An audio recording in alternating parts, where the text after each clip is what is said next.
La historia del salitre trata del ciclo económico que ocurrió en Bolivia, Chile y Perú con el descubrimiento de yacimientos de salitre en el desierto de Atacama.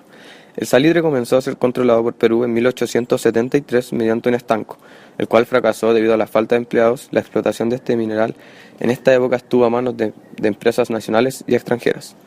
Tras la Guerra del Pacífico en 1883, las empresas salitreras pasaron a manos de chilenos. Hacia los años de 1890, el 70% de las empresas salitreras estaban a manos de europeos. John Thomas North, llamado el rey del salitre, controlaba casi todas las actividades relacionadas con el mineral. A pesar de que las empresas salitreras estuvieran a manos de extranjeros principalmente, Chile salía muy beneficiado a partir de los impuestos que cobraba por su exportación a finales del siglo XX. Y en sus inicios, estas cifras fueron muy elevadas, época conocida como la Belle Époque. Debido a esto, surgieron clases sociales muy marcadas. Una era la oligarquía, la cual era la que tenía el poder económico en Chile, ya que eran los principales dueños de las salitreras. Luego se encontraban los obreros, con pésimas condiciones de vida y de trabajo, dando origen así a la cuestión social. Esto comenzó como una de las causas de la crisis del salitre, comenzando con las protestas y huelgas de los obreros debido a sus malas condiciones laborales en el trabajo y también en las viviendas, con escasa agua potable, poca higiene, etc.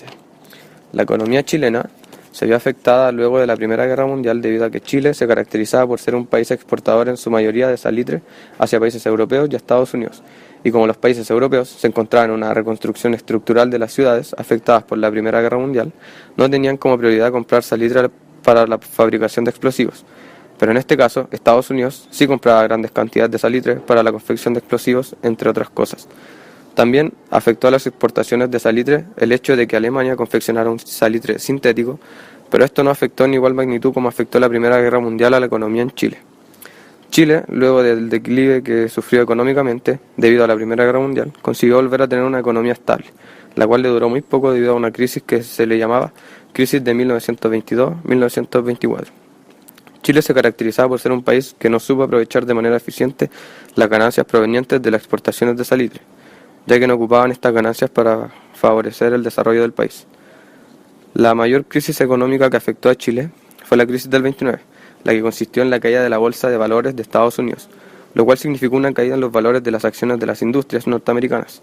Esto afectó a casi todos los países del mundo, excepto a la URSS, debido a que Estados Unidos era el eje de la economía mundial.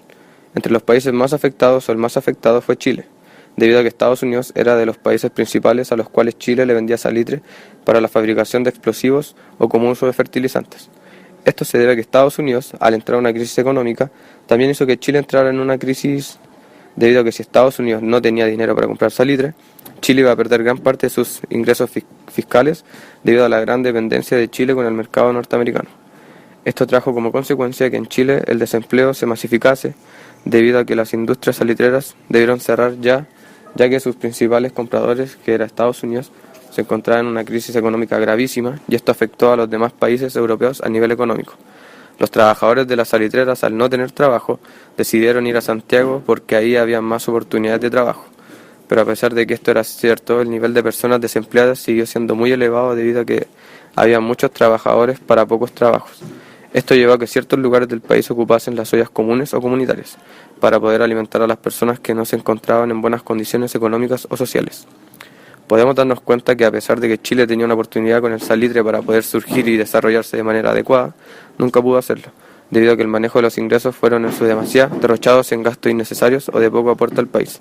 También se ve como Chile no solo hoy en día depende de Estados Unidos o de otros países para sustentarse económicamente, sino que en años anteriores esto se ve reflejado en la serie de crisis económicas que han afectado a países europeos o al mismo Estados Unidos y no directamente a Chile, pero como este depende de las exportaciones a otros países, hizo que su economía fuese afectada y en algunos casos también hubieran crisis a nivel político.